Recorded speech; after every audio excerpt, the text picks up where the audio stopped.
Wednesday afternoon, 2:30 p.m. It's Innovation Fika with me, Donnie, and you, of course, watching, and with a guest, as usual. As you know, every Wednesday afternoon, 2:30 p.m., I go live on LinkedIn, YouTube, and lots of other channels with my Innovation Fika. Fika in Swedish means coffee break, so we're having a coffee break with interesting people talking about interesting things. As usual, everybody online, please jump in, add your comments, add your questions, and let us know who you are, where you're from, and we'll keep the dialogue going. You'll find all of the recordings on YouTube. This is number 102, episode 102 actually now. So 101 episodes on YouTube so far. All of my written content, I write kind of on a daily basis on LinkedIn. And I've also started posting on Instagram again. I've had it lying dormant for a while, but I've started on a daily basis posting on Instagram again. So check out my Instagram account, Donnie S. Ligones, for like the everyday updates. LinkedIn is more sort of, leadership, inspiration, entrepreneurship, and stuff like that. Enough about that, enough about me. I'm here with Lina. Wonderful to be here at the event in Kista, the Impact by Demand Network, which is a whole new network that you've helped set up, right? Yes. Wonderful. But I will start, as I always start, by asking our guests, so Lina, who are you and what do you do? My name is Lina Svensberg, and I'm working as an innovation manager in the Compare Foundation based in Kista, Western Sweden. Okay, so you work with innovation support as well, or? Yes, I do. I've started an accelerator program, an incubator, and I'm working a lot with the interaction between the public sector and the startups. Okay, and this is interesting because the public sector, that's what we'll be talking about today as well. Because the one of the headings for this recording today is how public demand can pull innovation. And just tell me about the network that you've started, the Impact by Demand Network. What is that? Yes, it started as a couple of people getting together and saying that, we've been talking about this public sector startup interaction, how demand can drive innovation for so long. And we always say we should do something about it. We should gather, we should join forces, we should do something together. But no one raises their hand and does it. So we just decided to do so. And we started engaging the friends and people around us that we know. And now we are here today. It's the first big physical meetup. And we are around 70 people from the whole Swedish innovation ecosystem that is meeting and discussing these questions. I spoke here at the event as well previously, just before the session. I'm super impressed with what they've managed to achieve because even though you said it, I want to repeat what you said, that a lot of people talk about that, we should get together one day and we should get everybody together in the room and talk about important things. And that is exactly what you and the other people in the network have done. 70 people from the whole Swedish innovation system coming together, talking about how public demand can both drive and pull. I'll call it pull innovation. Yeah. So let's talk about that and the whole sort of public demand part of it. Yeah. Sort of. What do you see? Tell me more about that. Yeah, what I see is that when you talk about public procurement, etc., that few people realize how powerful that is. On a European level, that is 14% of the European GDP is public procurement. Public procurement is 14%. Yes, that's 2 trillion euros per year. Wow. And in a Swedish context, that is 800 billions per year. Yeah. And if you check the whole Uminova budget, the Swedish Innovation Agency, that's 4 billion budget. That's 0.5%. So if you can just get a small fraction of the public procurement resources to fuel and initiate innovation, we could achieve so much more than what we're currently doing. And that is something that is, I'll just latch onto that one, because the public sector in general, in most countries, is a underutilized sector when it comes to driving innovation. Yes. Right, and in Sweden we have something called innovation procurement. Yeah, that exists also in Europe. Yeah, in Europe as well. Yeah. And what does that mean, though, for the people who never heard that before? Well, that depends. There's actually no real set definitions, or there are many. It's not a specific kind of procedure. It's more a term for when you procure products or services that don't just exist in the market, and you try to initiate the development of that through through procurement. So that is basically a term. But where the limit is it new to the specific customer? Is it new to the market? There's still a bit of gray scale there. Yeah. But the interesting thing, though, is that using procurement to buy something that doesn't exist yet. So yes, you're actually asking for somebody to develop something new. Yes. As opposed to buying something off the shelf. Yes. Yeah. So in my words again, then I talk about innovation pull. Yeah. And I want to encourage more innovation pull. Yeah. Because where I work normally in a very sort of tech-driven Yeah. environment, it's a lot of innovation push. Yes. And the traditional model of innovation is, hey, I've come up with an idea, and who wants this? And then it's like marketing, and it doesn't sort of start with a need and then creating a pull for a new idea there. And how do you see that sort of coming into play here? Yeah, that's exactly what we're working with. And I have developed a new, together with Uminova and Kista municipalities, etc. We've developed a new innovation procurement model that's called the demand acceleration, where we integrate scalable innovation procurement with incubation.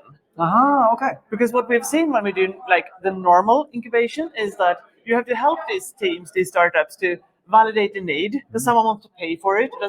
Who wants to pay for it? Who are the users? Where can you get the feedback from?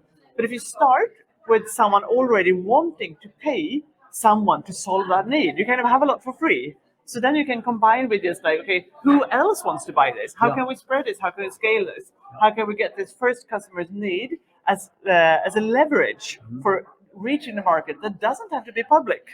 If you see in Swedish industrial history, a lot of these Swedish big companies, the big engineering inventions, etc., they started as a result of the Swedish state buying from them, buying the innovation, etc. So this is a very powerful tool, but we've kind of lost that a little bit along the way.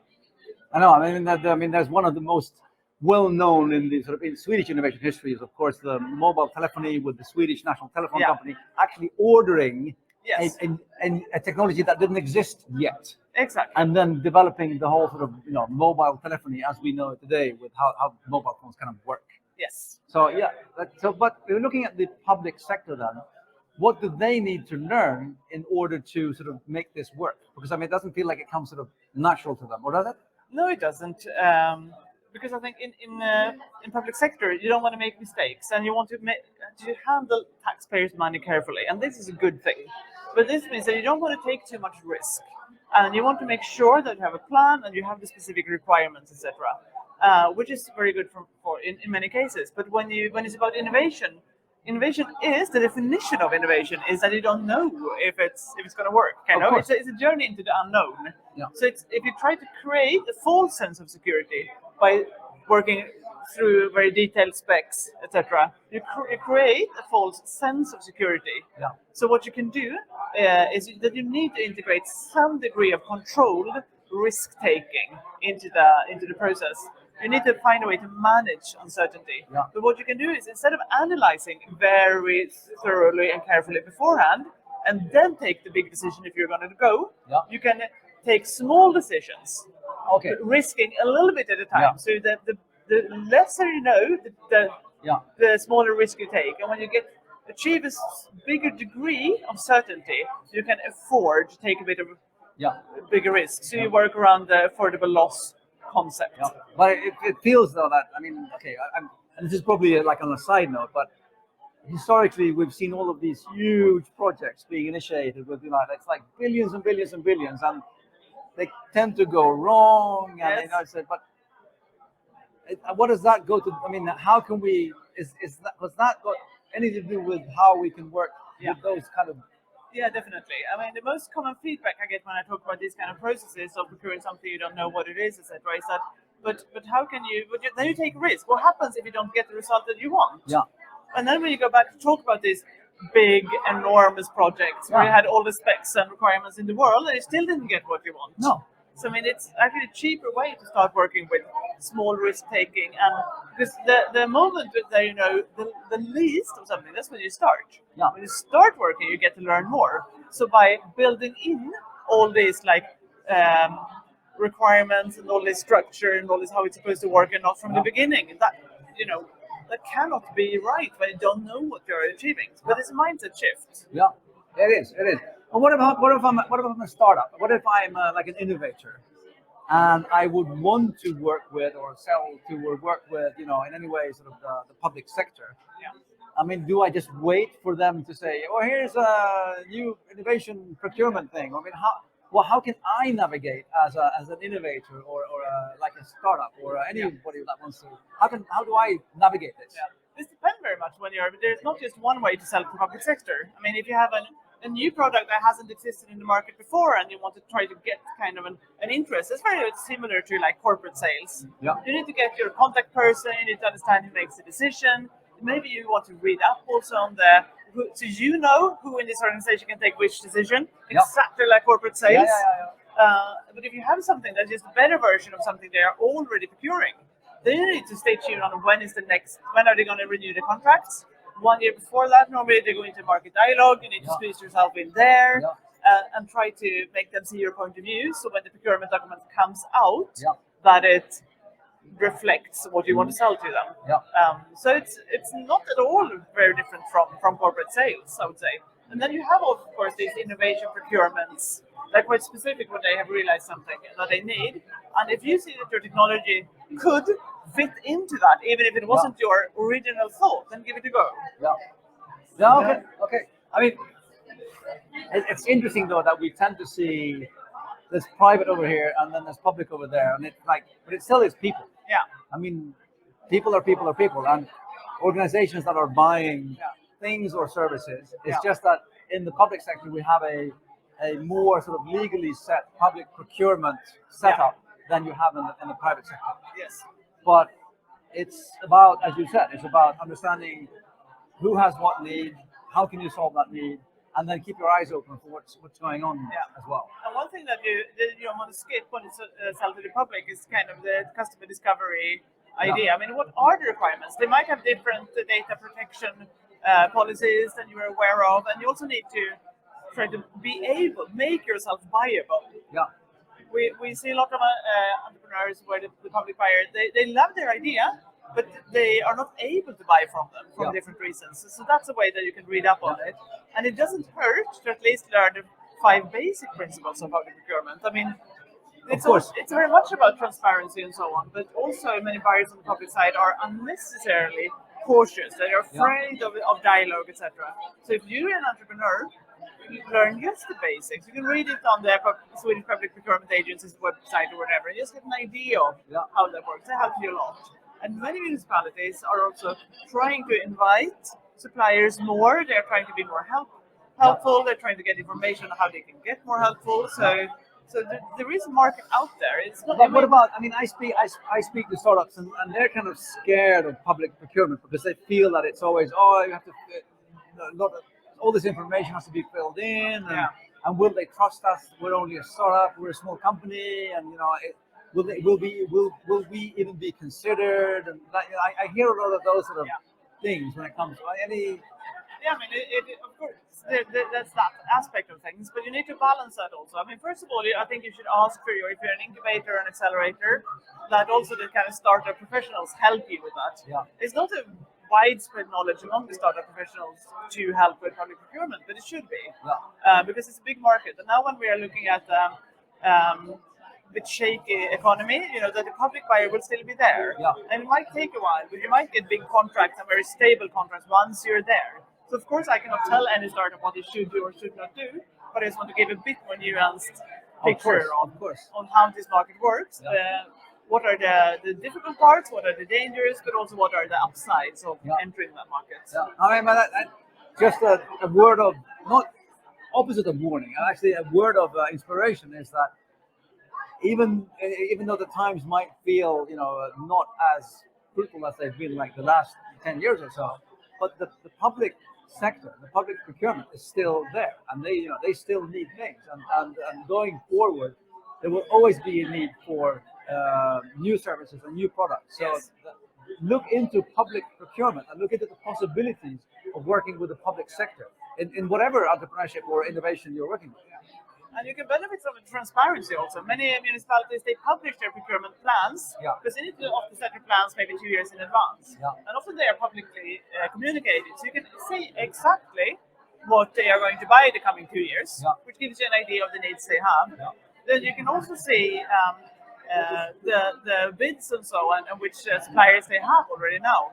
In these procurement databases, there's a lot of information that you can find. So you can see how the bids of your competitors, etc. So it gives you a lot of information that you can analyze. It can help you not only selling to the public buyer, but to give you an idea of the market as well.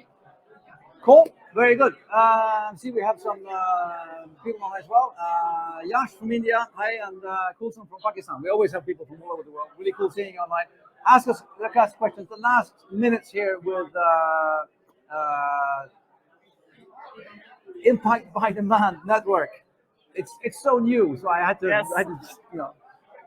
What if anybody is watching this and would want to join the network or know more about the network or understand how to get involved, what do they do? Where do they go? They contact me on LinkedIn. They contact you on LinkedIn. Yes, there's still no. This is very new network. It's very based on personal relations and sharing the same engagement for these for these questions. There is no website. There's no public like that. We might get to that at some point. Yes. But for now, it's personal connections. So hook up with me on LinkedIn. And I want to give a shout out to the network because they actually started by doing and not only let's have a website and let's do this. There's no logo. Yeah, we have a logo. I did it with the AI tool. It took me 3 seconds. You have a logo, okay. Yeah. But they didn't start with the logo. They didn't start with the website. They didn't start with the brochure. They actually started by getting people together and talking about hands-on issues when it comes to how public demand can drive and pull innovation. And I salute you for that. Kudos. Very, very well done. But check out, and you're just Lina Svensberg on LinkedIn. Lina Svensberg on LinkedIn. Follow her, get in touch with her if you want to get in touch with the network or learn more about the impact on demand network, impact by demand network, or anything public procurement, anything innovation. By the way, you're an expert in this. So we're in the same kind of environment here. With that, I will say thank you so much for today. We're in a wonderful crowded environment, but this is part of the whole sort of coffee break thing. I love doing these sessions live from events. Yash, of course, give it a go. Fly over to Sweden or come online, Yash, and do some networking. And you can spread the network to India as well. Awesome. Anyway, Innovation Fika every Wednesday, 2:30 p.m. coffee break session with really interesting people. Today, live from Kista, from an event, as you can hear, which is great. I will see you next week, next Wednesday, same place, same time, LinkedIn and YouTube. Bye for now, and thank you so much for being on the show. Thank you very much. Bye, everyone. There we go.